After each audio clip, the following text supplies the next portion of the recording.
Olá, gente, tudo bem com vocês? Saudade, mas a professora Adri está de volta aí, tentar ajudar vocês aí nessa aula hoje, tá?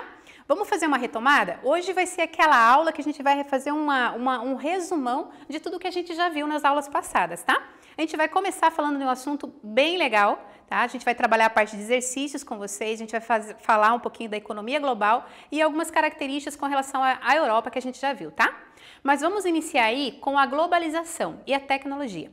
Nós vimos na aula passada a importância da globalização, até onde ela interfere, tá? Dentro de todo o cenário mundial, principalmente economicamente, tá?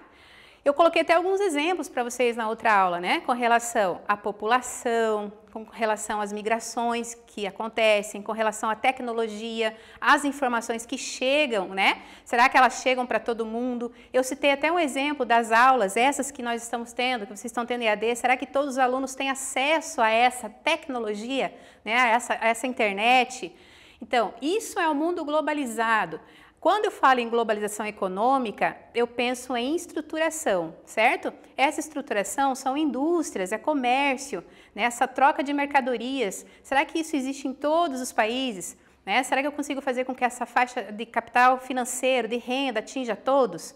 Às vezes eu penso em mundo globalizado, mas eu estou pensando no planeta em geral ou eu estou pensando dentro do meu próprio país, meu próprio estado, dentro do meu próprio bairro mesmo? Né? Será que essa globalização chega para todo mundo? Então, a gente viu isso, a gente vai ver no decorrer de todo esse processo, tá? Vamos lá. A gente viu falar também sobre a nova ordem mundial. Para que a gente tenha uma nova ordem mundial, a gente tem que ter uma outra antes dela, tá? A anterior é a ordem bipolar, capitalistas versus socialistas, Estados Unidos e União Soviética, tá? O que é importante a gente saber? Quem saiu vitorioso nessa? Estados Unidos, países capitalistas, né? Tiveram muitos países aliados dentro do sistema capitalista, tá? E outros socialistas. Mas o mais importante é, no final da Guerra Fria, abriu-se um poder econômico muito grande, ou seja, uma reestruturação, a possibilidade de não ter somente dois centros, dois polos de comando, mas abriu possibilidades para que outros países e até mesmo um continente, que é a Europa, pudesse se desenvolver muito mais, tá? Uma questão para se pensar, né? Que até alguns desenhos, algumas charges, vocês vão ver por aí, alguns comentários, algumas até de economistas, né? Puxa, mas será que depois da ordem bipolar não surgiu uma ordem monopolar? Ou seja, só dos Estados Unidos comandando? A gente conseguiu ver no decorrer das aulas, né, que isso realmente, os Estados Unidos foi uma grande potência, é uma grande potência, mas a gente viu ao longo desse tempo que outros países surgiram, né, países emergentes, que a gente vai ver daqui a pouco também, numa próxima aula, que se superaram economicamente. Um país, por exemplo, China, né, que conseguiu se desenvolver e se tornou aí, ó, um páreo duro para os Estados Unidos, assim como a Alemanha, né, um grande polo aí industrial dentro da Europa, tá? Vamos lá, vamos entender um pouquinho então dessa nova ordem. Até então, eu tinha então esses dois centros de poder, né, Estados Unidos e União Soviética. Com o final desse bloco, veja só a nova formação. Eu tenho então países do norte desenvolvidos entre primeiro, segundo e terceiro mundo, tá? Até então, eu tenho uma linha aqui, tenho a linha imaginária, a linha do Equador, tá? Porém, aqui nessa linha de classificação desse nova ordem multipolar, isso não leva-se em consideração, tá? Até mesmo porque pegaria, sim, alguns países, se eu fosse levar em consideração a linha do Equador, países, sim, que seriam subdesenvolvidos, também entraria nessa classificação. Por isso que aqui eu levo em consideração esse recorte, tá? Nesses círculos aqui, com linhas mais finas, eu tenho os centros de poder de cada área de influência, ou seja, aqui a área de influência da União Europeia, tá? Que se encontra aqui. Aqui eu tenho a área de influência do Japão, tá? Localizado aqui. E aqui eu tenho a área de influência dos Estados Unidos. Então, perceba que aqui é a região de influência. Eu não estou querendo dizer e afirmar para vocês que nós, Brasil, temos a nossa cultura Estados Unidos. tá? Nós temos a influência, sim, principalmente financeira, principalmente dos produtos que também entram nos nossos lares, mas a gente não pode confundir quando a gente fala de população, como a gente viu lá na Europa. A gente vai falar daqui a pouquinho para relembrar, para não confundir vocês, tá? Vamos lá. Vamos entender um pouquinho, então, desses países do primeiro mundo, né, ou desenvolvidos. Então, eles são marcados pela industrialização clássica, primeira e segunda revolução industrial, e por elevado nível de vida, com baixas taxas de natalidade e mortalidade. Exemplo, Estados Unidos, Japão e Alemanha Ocidental, tá? Levando em consideração aqui, né, a divisão da Alemanha Ocidental, Alemanha Oriental, tá? Países do segundo mundo socialistas planificados. Aqui é onde se deu a crise, tá? Da bipolaridade, ou seja, aqui a gente pode dizer que nasceu aí uma nova ordem multipolar, tá? Marcados pelo controle estatal na economia e por regimes autoritários, exemplo, União Soviética, Cuba, China e Alemanha Oriental. Então, quando se estipulou-se uma crise aqui, né, houve-se então aí, principalmente um grande marco disso foi a derrubada do Muro de Berlim, né, que é justamente a unificação novamente da Alemanha também, para caracterizar aí o fim da Guerra Fria, tá? Aqui, pessoal, principalmente, é onde teve a maior abertura para a globalização, aquela que nós falamos lá no início, tá? Países do terceiro mundo ou subdesenvolvido.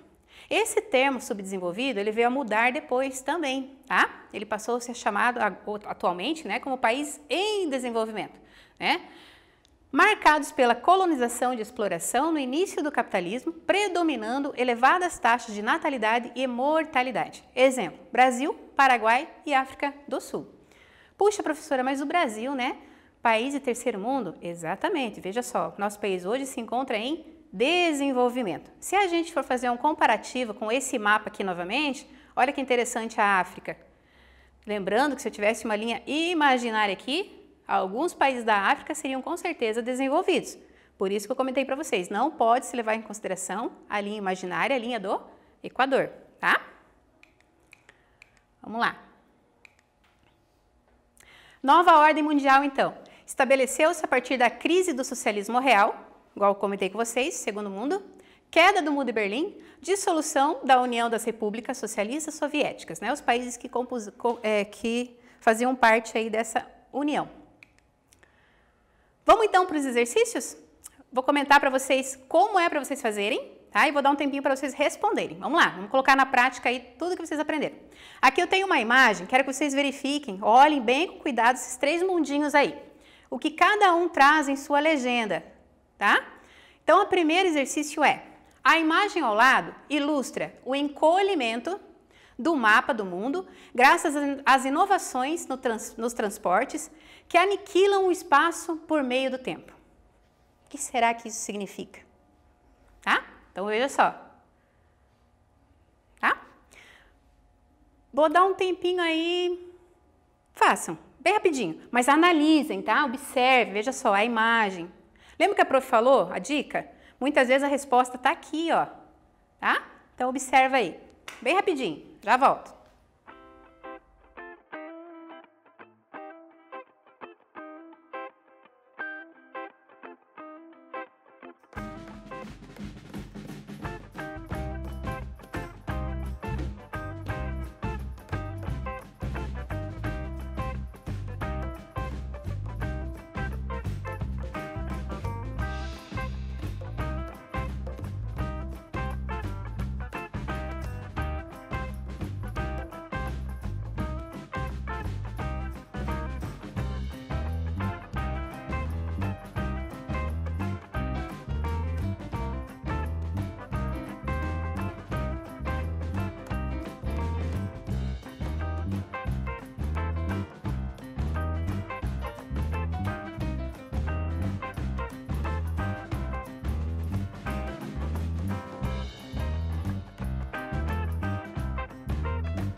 Tá, vamos lá. Vamos voltar então para a correçãozinha aqui, bem rápido. Vejam só. Vamos imaginar uma compra online, certo? Você faz essa compra hoje. Você já imaginou quanto tempo levaria se você fosse receber essa compra simplesmente por um barco à vela, sendo assoprado pelo vento? Agora, se essa compra vai por avião, quanto tempo demora para chegar? Vocês conseguem perceber? Então, quando a gente fala que ele encurtou o tempo de chegada de um produto é muito mais rápido. A comunicação é muito mais rápida hoje, tá? Então, para vocês poderem analisar nesse sentido, tá? Vamos para o próximo exercício. No próximo exercício, está falando assim, ó. Relacione o uso dos barcos à vela com as mudanças na cartografia e no conhecimento geográfico da Terra, no início da Idade Moderna. Acabei de dar a resposta para vocês, hein? Segundos para vocês fazerem essa.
Fácil, né? Claro, gente. A relação que se tem aí é a velocidade, a tecnologia, né? Então, isso modificou muito com relação a todo desde transporte por parte aérea, né? Parte de navios, então isso modificou radicalmente, tá? Letra C. Além de locomotivas, barcos a vapor, cite um outro meio de transporte introduzido entre 1850 e 1930.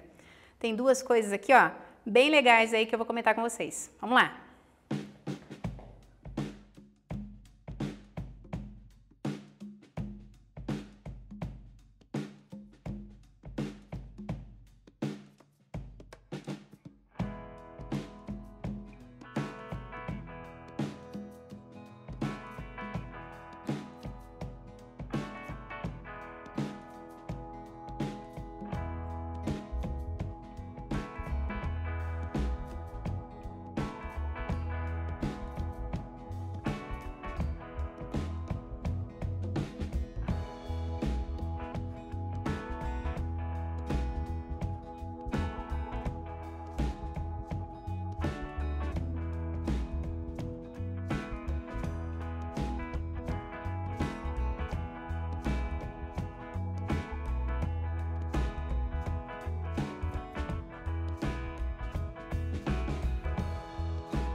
Vamos lá? Para quem falou avião, acertou, muito bem. Nosso famoso aí avião surgiu aí em 1906, nosso 14 bis, tá? E o primeiro veículo também movido a gasolina, beleza, pessoal? Olha só quanta coisa surgiu nesse período aí, né? Muito importante aí. E esses inventos vieram a somar ainda mais aí nas seguintes, depois Guerra Fria, tá bom? Vamos lá.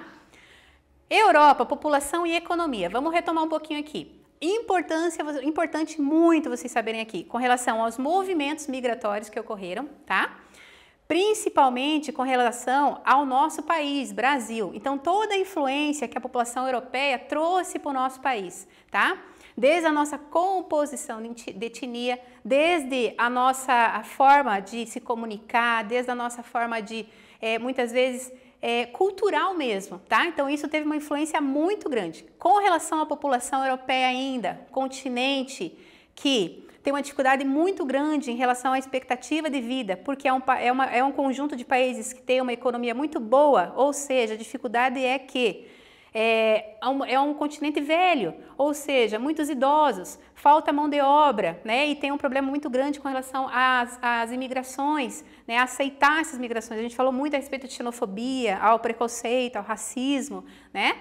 Economicamente, a Europa, países que estão totalmente desenvolvidos ali, lógico, né? Tem os comparativos entre um país da Europa com outro país da Europa, outro que tem uma estrutura industrial muito grande, comparativo que nós fizemos nas outras aulas, a Alemanha, né? E outros que são menos, né, industriais, porém tem um IDH muito melhor, Noruega, por exemplo, né? Ou a Espanha, que não lida com a parte, não tem uma forte polo industrial quanto a Alemanha, ou França, ou a Inglaterra, mas altamente, trabalha muito bem a parte do comércio pesqueiro, né? Então tem tudo isso que a gente pode relacionar, tá? Com relação à economia. Europa, população e economia. Então a população europeia, em dados recentes, é de 740 milhões de habitantes aproximadamente. Vamos lá? Europa, população e economia. Demograficamente, o continente caracteriza-se pelos fluxos migratórios internos, graças à existência da União Europeia. A gente vai falar dela daqui a pouquinho de novo. E principalmente externos, com muitos estrangeiros advindos de países subdesenvolvidos e em desenvolvimento. Aí entram aquela questão de xenofobia e racismo que a gente comentou nas aulas passadas, né? Até onde que eram bem-vindos com relação à mão de obra e a partir de qual momento que já não era tão bem-vindo assim, tá? Europa. População e economia ainda. Por outro lado, a média de idade da população vem se elevando de forma significativa, graças às baixíssimas taxas de natalidade e mortalidade registradas ao longo dos últimos anos. Então, isso é uma característica que traz o continente, tá? De um continente envelhecido, né? Por ter uma concentração de idosos muito grande. Então, por isso, toda aquela preocupação com relação à pandemia, né, nesses países também, né, que ficou bem claro a sensibilidade que tinham os idosos com relação a essa doença. Então, por isso a preocupação do isolamento e tudo mais, tá? Para vocês responderem bem rapidinho um quiz e eu já volto. Vamos lá?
Vamos lá? Tá sendo legal essas retomadas, né, pessoal? Tudo bem.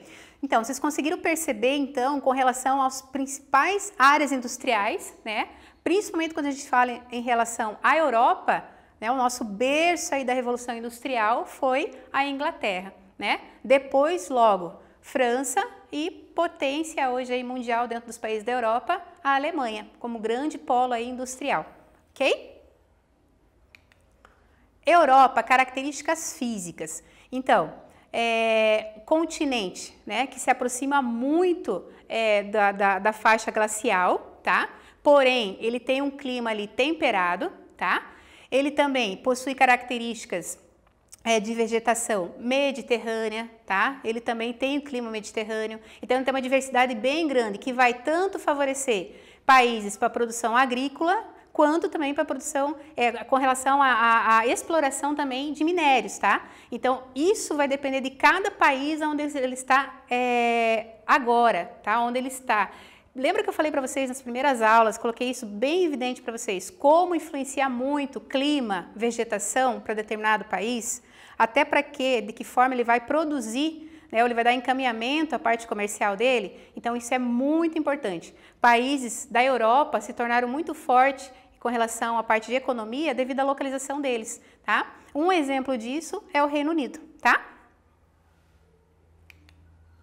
Características físicas ainda. Então, a Europa é um continente situado em 3 hemisférios distintos, o setentrional, ou seja, ao norte, tá? O ocidental e o oriental, a leste e a oeste.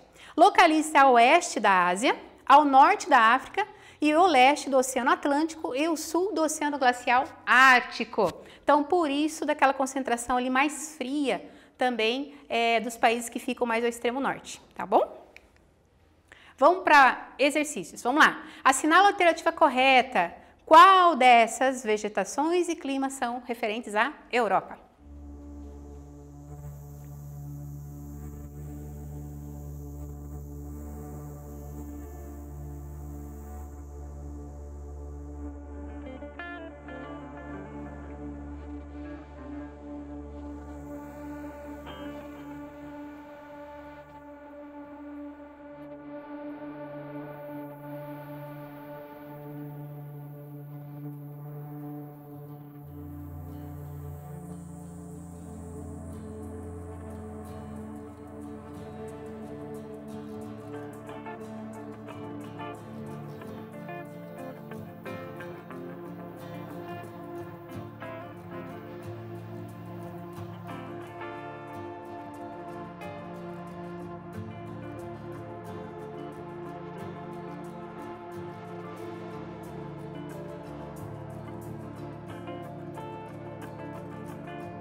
Vamos lá para a correção então, pessoal. Qual dessas duas então são referências ao clima e vegetação da Europa? Tundra e polar. Muito bem, então clima polar e vegetação de tundra é o que compõe aí vegetação e clima da Europa. Assinala a alternativa correta quanto à posição geográfica da Europa. Então, de novo, para a gente trabalhar uma parte aí da Europa física. Rapidinho aí para vocês.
Fácil demais essa, né, gente? Isso mesmo. Sempre que a professora falar com relação à posição geográfica, tenta imaginar na cabecinha de vocês aonde que está a Europa, tá? Fica bem mais fácil. Assim como onde está as Américas, aonde está a Ásia. Comecem já a tentar ter essa percepção aí que vai ficar bem mais fácil para vocês na vida escolar de vocês, tá?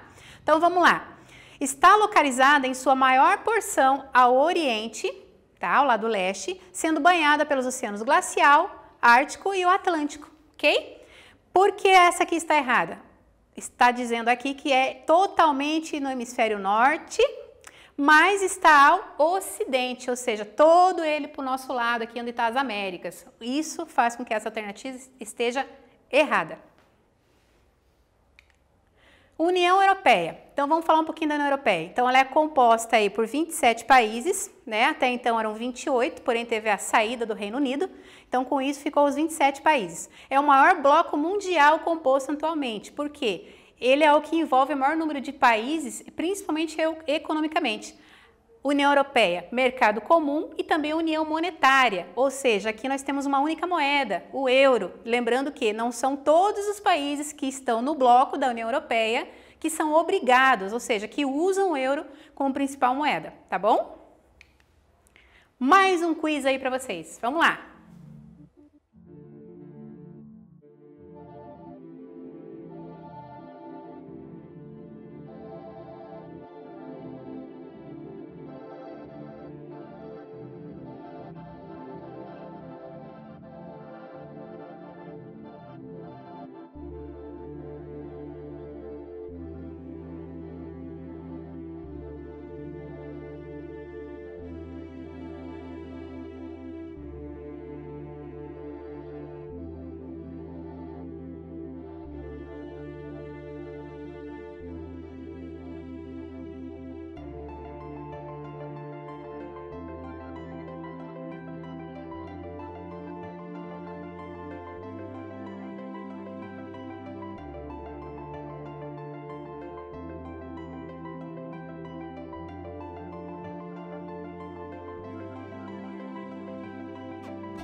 vamos retomar um pouquinho então essa pergunta, tá, gente? Olha lá. Sobre a origem da União Europeia, qual é a alternativa incorreta? Veja só, tá?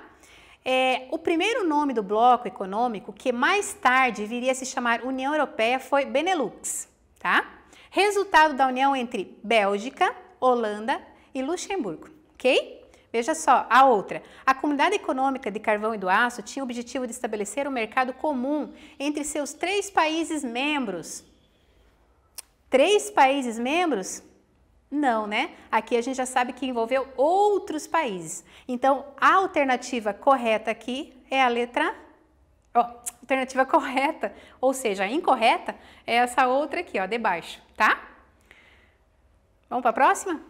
Sobre o euro, vamos lá, vamos falar um pouquinho dessa moeda que é muito importante para esse continente, tá? Principalmente aí para o grupo da União Europeia. Assinale a alternativa correta. Um minutinho aí bem rápido para vocês verem aí qual que está correta.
Fácil essa, né? Claro, a professora já tinha falado antes. Vamos lá.